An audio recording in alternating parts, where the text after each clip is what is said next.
जब एक गांव से निकला लड़का शहर में आता है और शहर में आके धमाल मचाता है, ऐसे ही व्यक्ति की आज कहानी है हमारे साथ है शिक्षा जगत के जाने माने टीचर प्रशांत सर। प्रशांत सर, सबसे पहले मैं जानना चाहता हूँ कि किस तरह की कोचिंग से स्टार्ट किया था सर आपने? सर मैंने स्टार्टिंग जो की थी तो मैंने देखा कि मतलब कुछ बच्चों का एक कोचिंग थी, मैं सर नाम नहीं बताना चाहूंगा क्यों, तो वहां पर उस बच्चों का सिलेबस अधूरा रह गया, उनसे पेमेंट पूरा ले लिया गया, उनका वो बैच पूरा कराया। उस बैच में से मेरे 2 बच्चे सेलेक्ट हुए दो और बच्चे हाँ, दो यानी बच्चे फाइनल, कंपटीशन कंपटीशन। हाँ कॉम्पिटिशन फाइनल में 2 बच्चे सिलेक्ट हुए और 4 बच्चों ने एग्जाम क्वालिफाई किया था। जो मेरे सफर ये रहा कि मतलब वो जर्नी निकल गई, फिर उसके बाद जो बच्चों की मेरे पास डिमांड आने लगी, लेकिन मेरे पास स्पेस नहीं था। तो ये कोचिंग को अरेंज करने के लिए केवल पैसे की आवश्यकता नहीं होती, सबसे पहले स्किल्स होना चाहिए, आपका डेडिकेशन होना चाहिए। स्पेस की आपको प्रॉब्लम थी? हाँ, स्पेस की बहुत ज्यादा प्रॉब्लम थी। ये बहुत मुझे मतलब सुन के बड़ा अच्छा लग रहा है, क्योंकि बहुत से टीचर आज मेरे पास आते हैं, उनके पास स्पेस तो बहुत होता है, बच्चे नहीं होते हैं उनके पास, स्टूडेंट नहीं होते पढ़ाने के लिए। आपके साथ क्या था कि आपके पास स्टूडेंट तो थे और आपके पास स्पेस नहीं था। तो उस समय पर आपकी मनोदशा क्या थी? एक माइंड में एक द्वंद चल रहा था, युद्ध कहते हैं माइंड में, तो उसको लेकर बड़ा काफी परेशान था सर। प्रेशर ये था कि ज्वाइन करना है, उधर एग्जाम क्रैक हो रहा है और इधर मतलब अपना जो एक सपना है, ड्रीम है, वो अधूरा रह। तो वो द्वंद का था क्या था कि टीचिंग में ही रहना है या फिर अपने कुछ एग्जाम को क्रैक करके फिर अपने आप को एज ए जॉब जाना है? आफ्टर 10th ही सोच लिया था कुछ ऐसा करना है, मतलब कुछ ऐसा करना है जो बिल्कुल अलग हो। यानी कि जितना मैं समझ पा रहा हूँ कि आप जब पढ़ा रहे थे तो उस समय अपनी प्रिपरेशन भी साथ में कर रहे थे। जी जी जी। तो उसके बाद क्योंकि ये आगे की कहानी शायद छोटी सी मुझे भी पता है कि आपको कुछ सिलेक्शन भी आपके गवर्नमेंट के हो गए थे। आपको तो एक तरफ गवर्नमेंट जॉब थी आपके पास और दूसरा आपके पास अच्छे खासे स्टूडेंट जो आपसे प्यार कर रहे थे और आपकी जो कोचिंग है वो बहुत तेजी से ग्रो कर रही थी। सर ये बता दूं कि स्टूडेंट के प्यार ने मुझे झुका दिया। अच्छा। बिल्कुल झुका दिया। बच्चों का प्यार मिला, आपकी कोचिंग बहुत ग्रोथ हो रही है, इधर आपको गवर्नमेंट के सिलेक्शन भी मिल गए। तो मैं जानना चाहता हूँ कि उस दौर को आपने कैसे निकाला? कुछ लोग जो न्यू स्टूडेंट आ रखे होते हैं तो वो ये समझते हैं कि मतलब ये हो सकता है कि स्टूडेंट हो, तो एक बड़ा बहुत अच्छा, मतलब एक स्टूडेंट और एक टीचर पहचानना हमें भी लगता है कि पहचानना बड़ा मुश्किल है, कि क्योंकि आपकी जो एज है वो भी जस्ट अभी, और उस एज में आपने बहुत ज्यादा सफलता और एक्सपीरियंस को भी मायने रखते हैं। जैसे जिसको बताया मतलब पता चलता है कि मतलब ये टीचर 8 साल से पढ़ा रहा है, तो उसके बाद देखता है, फिर मैं उसे कहता हूँ 2 मिनट के लिए इंतजार करें, बाकी 2 मिनट बोलूंगा, उसके बाद तो जो आपका प्रोनाउंसिएशन है और जो यानी कि आप सीधे कहते हैं कि चेहरे पर बच जाइए, अनुभव बहुत है, जब पढ़ोगे तो पता चल जाएगा। मुझे आपसे बात करके बड़ा इंटरेस्ट लग रहा है, और अगर ये जो व्यूअर हमारे देख रहे हैं उनको भी शायद कहीं ना कहीं एक मोटिवेशन मिल रहा हो कि एक यंग टीचर्स की जो पीछे की कहानी है वो कहानी मतलब कितनी, मतलब कह सकते हैं कितनी मतलब रोचक कहानी है आपकी, कि एक तरफ आपकी टीचिंग अच्छी रही, दूसरी तरफ आपको गवर्नमेंट के सिलेक्शन भी मिले। इस सब को करते करते आज 8 साल के अंदर आप एक सेटल्ड टीचर हो गए।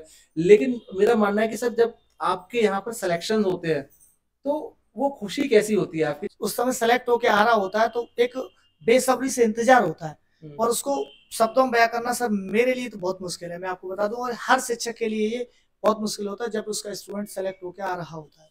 गुरु का जब शिष्य सक्सेस होता है तो वो गुरु से कहीं ना कहीं एक ओहदा, मतलब एक गवर्नमेंट जॉब वो लेता है, तो फिर गुरु को ऐसा लगता है कि कहीं ना कहीं जो उसने जो मेहनत करी थी, गुरु शिष्य दोनों ने जो मेहनत करी थी, उसका रिजल्ट एक गवर्नमेंट जॉब के रूप में मिलता है। सबसे पहले जो स्टूडेंट तैयारी कर रहा है, आपको उसका जो मतलब डेडिकेशन है बहुत इंपॉर्टेंट है, वहां पर मायने रखता है।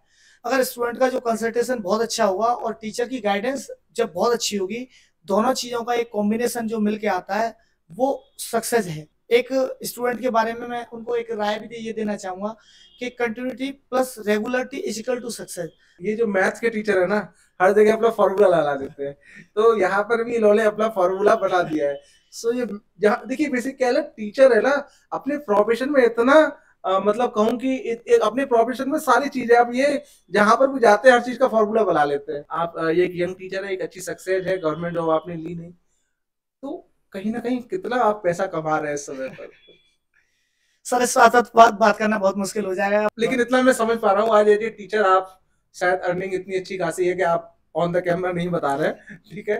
तो आज जो नए टीचर्स एजुकेशन इंडस्ट्री में जो आने वाले हैं, उन लोगों के लिए आप क्या एडवाइस देना चाहेंगे? तो बस मैं उनको ये बताना चाहूंगा कि प्रॉपर तरीके से आप उनकी समस्याओं को देखें। अगर आप स्टार्टिंग करना चाहते हो, आप टीचर बनना चाहते हो, आपका भी सपना है कि आप एक अच्छा टीचर बने, आपका भी नाम हो, तो सबसे बड़ी आपकी जो एक बीड़ा है वो आपको उठाना पड़ेगा।